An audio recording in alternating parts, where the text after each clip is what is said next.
रहे हैं next topic पे, दैट इज़ कॉन्फिडेंस इंटरवल। तो क्योंकि ये वाला वीडियो बड़ा था आपका, मतलब यही लेक्चर का, तो मैं कंटिन्यूस ही है ये दोनों, लेकिन वो वीडियो बहुत बड़ा था और मैं आपको बहुत बड़े वीडियो से बहुत ज़्यादा मतलब ये स्ट्रेस नहीं देना चाहता, इसीलिए मैंने इसको पार्टी पार्ट भी कर दिया। तो अब ये कॉन्फिडेंस इंटरवल पे हम लोग आते हैं। ये अगर आप अच्छे से समझ लिए, आपको समझ तो जाएंगे ही, है ना। तो अगर ये कॉन्फिडेंस इंटरवल, आपका ये कॉन्फिडेंस इतना बूस्ट करने वाला है कि आप डीएस में 50 आउट ऑफ 50 भी इन टर्म पे ला सकते हैं बाकायदा, ठीक है। सो कॉन्फिडेंस इंटरवल बहुत इजी टॉपिक है, लेकिन बहुत इंपॉर्टेंट टॉपिक है, बहुत इजी एंड बहुत इंपॉर्टेंट टॉपिक है। नाउ ऐसे समझिए, ठीक है। ये आपका नॉर्मल डिस्ट्रीब्यूशन कर्व था। आप सर ने आपको समझा दिया होगा कि अगर एक सिग्मा के इधर रहता है 1 सिग्मा तो इसके बीच में 68% रहता है, ठीक है, ठीक है। और फिर आपके बाद में इस तरीके से आपने 1 2 सिग्मा 3 सिग्मा करके सर ने समझाया होगा, नो डाउट, ठीक है। वो मैं पहले की लेक्चर में भी करूँगा, लेकिन अभी मैं 11 के बाद से कंटिन्यू कर रहा हूँ, फोकस कर रहा हूँ। अब ऐसे समझिए, ठीक है ना, कि क्या है कि इस पूरे प्रोसेस में इसने कॉन्फिडेंस इंटरवल निकाला कैसे है। मैं आपको जैसे पहले सर ने करवाया है उस हिसाब से बताता हूँ, उसके बाद और अगर कोई इनोवेटिव तरीका होता है तो उसे समझाने की कोशिश करता हूँ। देखिए, आपका जो z वैल्यू होता है, z वैल्यू वो होता है, z वैल्यू होता है आपका sampling error divided by standard deviation.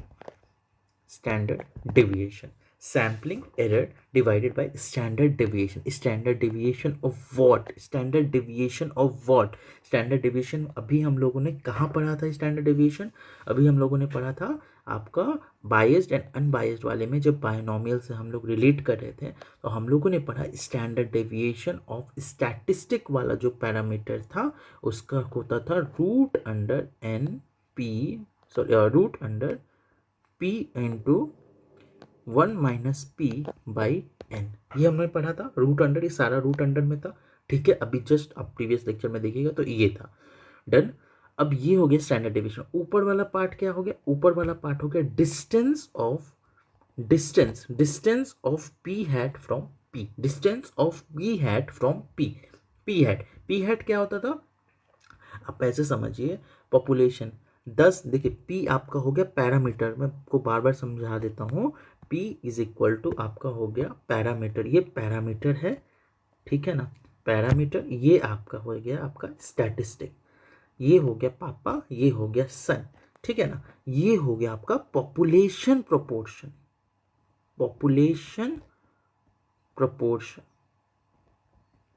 ये हो गया आपका सैंपल प्रोपोर्शन। ये हम लोगों ने कहाँ पढ़ा था? ये हम लोगों ने प्रीवियस लेक्चर में पढ़ा था। मैं आपको दिखा देता हूँ, आपको नोट्स थोड़ा सा रिलेट करने में आसानी रहेगा। ये देखिए, यहाँ पे हमने पढ़ा था पैरामीटर्स वर्सेस स्टैटिस्टिक। ये हो गया आपका पॉपुलेशन प्रोपोर्शन, ये हो गया आपका पी हैट सैंपल प्रोपोर्शन, ठीक है। लेट मी, अब मेरे को हल्का सा बस थोड़ा सा रिलेट कर देता हूँ ताकि जो ये प्रीवियस लेक्चर नहीं देखे वो रिलेट कर पाए। ये हो गया आपका सैंपल प्रोपोर्शन, ठीक है। एसपी लिख देता हूँ। अब पॉपुलेशन प्रोपोर्शन का मतलब क्या हुआ? पॉपुलेशन प्रोपोर्शन का मतलब हुआ, आप 10 लाख लोगों का सर्वे, मतलब अगर वाइजैक में है, वाइजैक में आपने 10 लाख लोगों से पूछना है कि आप चाय पीते हो कि नहीं पीते हो, ठीक है ना। उसमें से 4 लाख की, कल भी मैंने एग्जांपल दिया था, 4 लाख लोगों ने बोला कि नहीं मैं चाय पीता हूँ, तो आपने कहा कि भाई 4 लाख डिवाइडेड बाई 10 लाख, तो ये हो गया 40% लोग, मतलब 0.4 लोग चाय पीते हैं, ठीक है। और जब आप सैंपल प्रोपोर्शन लेते हो तो आपने क्या किया, 1000 लोगों से पूछा, 1000 लोगों में 500 ने कहा कि मैं चाय पीता हूँ, तो आपने कहा 50% लोग चाय पीते हैं। समझ रहे हो ना? तो ये हो गया डिफरेंस, ठीक है। तो अब यही चीज समझिए, तो जो ये इसने 50% बताया और इसने जो आपका 40% बताया, इस दोनों में कितने का डिफरेंस है? कुछ डिफरेंस है कि नहीं है? है, ऑब्वियसली है यहाँ पे डिफरेंस। तो ये हो गया 50-40, मतलब 0.5 माइनस 0.4, इस तरीके से, तो वो आपका 10.1 के आसपास डिफरेंस आया, ठीक है ना। तो यही आपका पूरा कॉन्सेप्ट है, P star minus P hat minus p. तो ये आप समझ गए, इसको बोलते हैं, क्या बोलते हैं? सैम्पलिंग एरर बोलते हैं इसको पहले भी किया था। ये आपका क्या हो गया? सैम्पलिंग एरर हो गया। ये इतना कॉन्सेप्ट समझना, ये हो गया आपका sampling error divided by standard deviation of अभी बताया स्टैटिस्टिक वाला जो पार्ट था, है ना वो। तो sampling error divided by standard division, ये होता है आपका जी। अब जी वाला कॉन्सेप्ट समझने का बहुत ज़रूरी है। जी आखिर होता क्या, व्हाट इज जी? देखिए जी के फॉर्मूले से तो आपको बहुत लोग समझा देंगे कि भाई ये होता है sampling error upon standard division. मैं बहुत कंसाइज वे में आपको एक एग्जांपल बता रहा हूँ और आपको क्लैरिटी हो जाएगी। मान के चलिए कि आपके क्लास में 100 के स्कोर में आपका टेस्ट हो रहा है, ठीक है ना। एवरेज स्कोर आया है आपका, मतलब average score of the class है 70। Average score of the class 70 है, ठीक है। एवरेज स्कोर क्लास है 70 और आपका स्कोर है 80, ठीक है। और एक और दूसरे बंदे का स्कोर है, S2 का स्कोर है 60। आप तो ये समझ रहे हो कि भाई एवरेज है तो मेरा तो 80 है। मैं बहुत लेमन टर्म्स में समझा रहा हूँ, इसके कारण से यहाँ पे तो आप रिलेट कर पा रहे हो कि उसका 70 एवरेज है तो मेरा 80 है तो मेरा बेटर है, उसका 60 है तो ये है। अपन करते क्या है जी में, यही जो आपका स्कोर 80 आया ना, 80 आया, ठीक है, और उसमें से जो एवरेज स्कोर हुआ 70, है ना, जो एवरेज स्कोर हुआ 70 उसको हम लोग माइनस किए और उसको हम लोग स्टैंडर्ड डिवीजन, यहाँ पे स्टैंडर्ड डिवीजन कितना आ रहा है, 60 से लेके 70 के बीच में। मतलब यहाँ पे एक एजम्पशन था कि यहाँ पे आपका 60 से लेके 80 के बीच में सारा स्कोर है। तो 60 से लेके 80 के बीच में अगर सारा स्कोर है तो आपका स्टैंडर्ड डिवीजन कितने का है, 10 का आ रहा है स्टैंडर्ड डिवीजन। तो यहाँ पे मैंने 10 का स्टैंडर्ड डिवीजन ले लिया। तो इसका मतलब क्या हुआ कि अगर आपका 80 मार्क्स आ रहा है तो आपका 1 है, जी equal to 1। What does this mean? अगर वो 60 है तो z इक्वल टू -1। तो इसका मतलब ये हुआ कि जब आपका z जो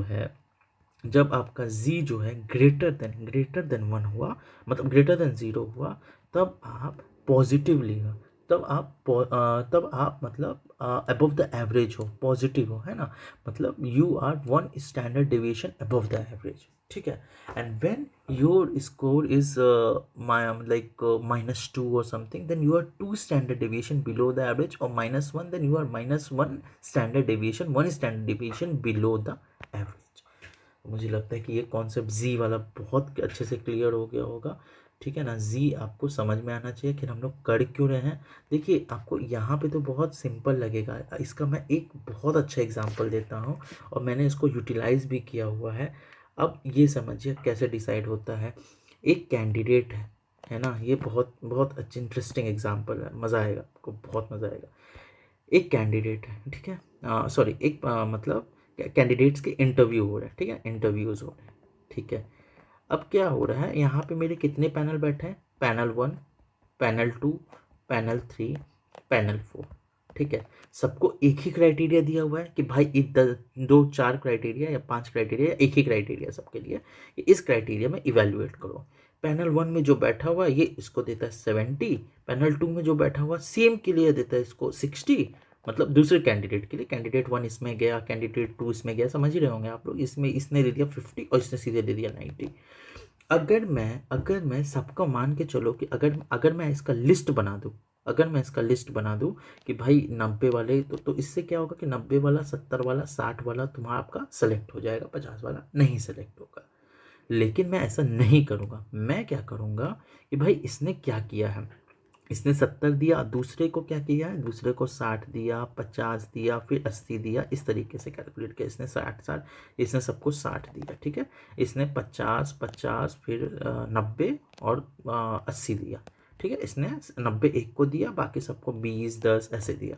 अपन क्या करेंगे, इसका स्टैंडर्ड डिविएशन कैलकुलेट करेंगे, ठीक है। सबका स्टैंडर्ड डिविएशन कैलकुलेट किया और स्टैंडर्ड डिविएशन कैलकुलेट करने के बाद हम लोग एक इसका एवरेज निकाल लेंगे, ठीक है। एवरेज हो गया, स्टैंडर्ड डिविएशन हो गया, और हर कैंडिडेट का यहाँ पे हर कैंडिडेट का एक वैल्यू आ जाएगा, like -1, -0.8, minus something something something, इधर आ गया, इधर आ गया, इधर आ गया, इधर आ गया।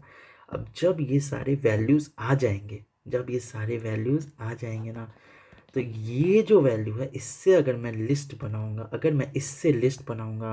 99% उससे ज़्यादा ये चांसेस है कि कोई भी अनबायसनेस, मतलब अब सॉरी, कोई भी बायसनेस नहीं रहेगी, समझ रहे हैं। यहाँ पे जी का क्यों, क्योंकि यहीं पे मैंने पहले सेग्री आउट करके इसका एवरेज मार्क्स दे कितना रहा है बंदा, ये तो पता चले मेरे को भाई एवरेज दे कितना रहा है, उस हिसाब से मैंने इसको सेग्रीगेट किया। ठीक है, यहाँ तक आपके सारे कॉन्सेप्ट ये क्लियर हो गए। ठीक है ना, अब भाई आगे चलना पड़ेगा ना, क्योंकि टाइम भी नहीं है, ज़्यादा यूटिलाइज हो रहा है। Now range of values with in which the population values like P hat minus P upon 1.9। अब ये कैसे आया, देखिए ये यही चीज़ था, ये फॉर्मूला था ना पी हैट बाई पी वाला, ये जी वाला। ठीक है, अब यहाँ से मैं इसको इस साइड ले गया, जब मैं इसको इस साइड ले गया root under P into 1 minus, ये पूरा है। ठीक है ना, root under P 1 minus P by n है, पी हैट माइनस पी। अब ये 1.96 कैसे आया, ये जी की वैल्यू, जी जब आपका 95% का, ये कॉन्फिडेंस इंटरवल क्या होता है मैं बता देता हूँ, अभी बताऊँगा अभी। 95% के लिए 1.96 होता है, तो ये प्लस माइनस 1.96 और ये आया। ठीक है, जब अपन ये करते हैं तो ये रूट अंडर पी इंटू, मतलब P is equal to P hat upon 1 plus minus root under P 1 minus P by N आ गया। अब प्लस हो गया तो ये अपर लिमिट रेंज हो गया, लो ये हो गया तो लोअर रेंज हो गया, ऑब्वियस सी बात है। ठीक है, एक बार ये पूरा हो जाएगा ना लेक्चर, इसके बाद आपका डिस्ट्रीब्यूशन है मल्टीपल काई squared F distribution and all that, उसके बाद मैं आपका ना एक स्मॉल सा क्वेश्चंस पे ले लूँगा, ताकि आप लोगों को question based examples, question based मतलब सॉल्यूशन बेस्ड को अच्छे अच्छे क्वेश्चंस ले लूँगा, जिससे आपको एग्जाम में थोड़ी और क्लैरिटी हो जाएगी और प्रैक्टिस भी हो जाएगा। तो ये हो गया आपका पी हैट, जब मैंने P is equal to P hat अब plus minus 1.96 root under P into 1 minus, एकदम क्लैरिटी है सबको, किसी भी टर्मिनोलॉजी में कंफ्यूजन नहीं होना चाहिए। ये क्या था आपका पैरामीटर था, ये क्या था आपका स्टैटिस्टिक था। ठीक है ना, तो किसी भी टर्मिनोलॉजी में कंफ्यूजन नहीं होना चाहिए, नहीं होना चाहिए। ठीक है, अब ये समझिए हो गया। तो यहाँ से हम लोग का अब 1.96 का मैंने आपको बताया था कि मैं बताऊंगा 1.96 आखिर आया कैसे। तो जो जी वैल्यू होती है ना, 95% कॉन्फिडेंस इंटरवल का मतलब होता है कि देखिए क्या होता है कि अपन क्या होता है कि मान के चलिए कि आपने एक कॉइन को फ्लिप किया, तो आप क्या बोलते हैं, अरे मैं 50% कॉन्फिडेंट हूँ कि वो हेड आएगा। ठीक है, या कोई आने वाला है आपके घर में, आप क्या बोलते हो यार, अगर आपको पता है दूसरे को नहीं पता, आप सरप्राइज़ देना चाहते हो, आपको सरप्राइज़ पता है। ठीक है, और दूसरे को नहीं पता चलता है, तो कैसे भाई मैं 100% बोल सकता हूँ कि ये होगा ही होगा, बोलते हो आप लोग 100% बोल सकता हूँ, या यार मेरे को अनुमान लग रहा है कि 90% ये हो सकता है, चांसेस है ना, वही चांसेस को इसने बस ये बोल दिया। ठीक है, तो जब वो आप बोलते हो कि मेरे को 95% कॉन्फिडेंस है, तो वही 95% कॉन्फिडेंस के लिए उसके लिए एक जी वैल्यू दी हुई है कि 1.96 होगी, आप 95% कॉन्फिडेंस से बोल रहे हो। ये बहुत इंपॉर्टेंट है, मतलब फिर बाद में भी आएगा, यहाँ पे डिफरेंट जी की वैल्यू दी हुई है, लाइक 90% के लिए 1.645 होता है, 95% के 1.96, 99% के लिए 2.57, और 99% आपको कब चाहिए रहेगा, मेडिकल में अगर आप चाहते हैं ना कुछ भी करने के लिए, तो आपको 99.9999999% सब चाहिए होगा, ताकि आपके बहुत परफेक्शन जो भी आप आउटपुट दे परफेक्ट हो एक तरीके से। तो ये हो गया आपका। अब कॉन्फिडेंस इंटरवल देखिए, P is equal to P hat Z into root under P into 1 minus P upon, इस तरीके से। तो जनरलाइज वैल्यू आपका जेड मैंने यहाँ पे लिख दिया। अच्छा, यहाँ पे आपने एक चीज़ चेक किया है क्या, जब मैं यहाँ पे लिख रहा हूँ P is equal to P hat into plus minus 1.96 p root under P into 1 minus p, तो यहाँ पे जो P मैं निकाल रहा हूँ वो खुद P पे डिपेंडेंट है। अगर ये आपने ऑब्जर्व किया है, तो इसी के लिए हम लोग नेक्स्ट लेक्चर में समझेंगे कि फिर हम लोग वैल्यू निकाले कैसे, what we should do to find out the value। now अब यहाँ पे हम लोग कुछ कुछ एग्जांपल दिया हुआ है, तो वो एग्जांपल कर लेते हैं। जैसे पी हैट दिया हुआ था, पी एंड 1 माइनस पी दिया हुआ था, तो जस्ट इंटरवल सर ने निकालने के लिए कि बच्चों तुम लोग को नहीं आ रहा है तो समझ लो, एक बार देख लो, अपर लिमिट लोअर लिमिट निकालने के लिए उन्होंने कुछ कुछ वैल्यूज़ दे रखी थी, तो उस हिसाब से हम लोगों ने वैल्यूज़ निकाली। 95% प्रोबेबिलिटी के लिए भी आ गया ये वो वगैरह वगैरह, तो वही सब है। ठीक है, अब हाँ समझिए, यहाँ पे ये सब क्वेश्चन है, ये सब गो थ्रू कर लीजिएगा। अगर किसी भी क्वेश्चन में कैसा भी डाउट आए तो डू कॉन्टैक्ट मी, है ना, डू मैसेज मी, और you know my like you are in Telegram, WhatsApp और whatever channel it is, आप आराम से इत्मीनान से होकर मैसेज कीजिए। I will definitely going to reply और क्लैरिफाई योर डाउट। ओके, तो यहाँ पे हो गया। फिर आपका एक सेकेंड, अच्छा हाँ, यहाँ मैंने बताना भूल गया कि ये देखिए, ये जब यहाँ पे पी हैट इसने दिया हुआ है 0.54 और इस तरीके से तो 1 माइनस पी हैट 0.46 आ गया। तो इसने जो पी हैट की जो वैल्यू है ना वही एज्यूम करके ये वैल्यूज़ निकाली है, वही एज्यूम करके यहाँ पे ये वैल्यूज़ निकाली है 0.44 और 0.63। इसका मतलब क्या हुआ अगर इसका मतलब देखें, या एक और क्वेश्चन है इसके बाद वाला क्वेश्चन है, इसका मतलब समझिए सेम सब चीज़ सेम था वहाँ पे। उसने क्या किया 0.4 वाली जो वैल्यू है ना उसी को पी कंसिडर कर लिया, उसी को पी का ये पी हैट की वैल्यू ना उसी को पी कंसिडर कर लिया, उसी को 1 माइनस पी करके 0.46 निकाला। तो ये जो 48 और 0.59 है ना, इसका मतलब क्या है एट 95% कॉन्फिडेंस। 95% मैंने क्यों लिया अभी बताया था, 1.96 हम लोगों ने यूज़ किया। अगर हम लोग यहाँ पे 2.27 यूज़ करते तो क्या होता है 99% कॉन्फिडेंस इंटरवल, ये यूज़ करते तो क्या हो जाता आपका 90% कॉन्फिडेंस इंटरवल। तो 1.96, ठीक है। तो अब ये बोलना चाह रहा है कि with 95% confidence 25% probability that our answer is right and lies between 49% and 58%, ठीक है ना। अगर कोई आंसर आपका इस दोनों के बीच में आ रहा है, इस दोनों के बीच में आपका आ रहा है एस्टिमेट या जो भी है, तो अपना आपका 95% आप प्रोबेबिलिटी से कह सकते हैं कि भाई हमारा आंसर तो बिल्कुल ही सही है, 95% हम कॉन्फिडेंस हम कह सकते हैं। लेकिन अगर इसके बाहर आ रहा है तो, इसके बाहर आ रहा है तो ऑब्वियसली आपका कॉन्फिडेंस कम हो गया। और या इसके अंदर भी आ रहा है तो इसका मतलब 5% रॉन्ग होने की चांसेस हैं, 5% मैं बोल रहा हूँ, ठीक है ना। तो every time it will be different, so we have to we run 1 lakh times और 95,000 times the interval will be calculated by this population. So that's what it's. I think अभी इस वीडियो को यहीं क्लोज करना चाहिए, पार्ट ए पार्ट बी, वरना वो भी लंबा हो जाएगा, पार्ट सी पार्ट डी बनाना पड़ेगा। नेक्स्ट वीडियो में मैं यहाँ से लेके फिर आपका चाई square table, F distribution table, student T distribution, और ये कवर करने की कोशिश करता हूँ। इतना कवर हो जाएगा ना, उसके बाद हम लोग जाएंगे हाइपोथेसिस टेस्टिंग पे। तो ये बहुत ही अच्छा रहा, मुझे लगता है आज बहुत ज़्यादा इंसाइट आपको मिला होगा। जो 4 चीज़ें मैंने बताई थी आपको वो सारी मैंने आज आपको कवर करके दी हैं। पहला चीज़ मैंने बोला था आपका, पहला मैंने मेरा था कि बायस्ड एंड अनबायस्ड। उससे पहले हम लोग का एक टॉपिक छूटा हुआ था जो था हम लोगों का एसआरएस, सिंपल रैंडम सैंपल के अंदर sampling with replacement and sampling without replacement, ये टॉपिक हुआ। दूसरा टॉपिक हम लोगों का हुआ था बायस्ड एंड अनबायस्ड एस्टिमेटर, इसमें भी बहुत सारे कॉन्सेप्ट्स मैंने आपको बताए हैं।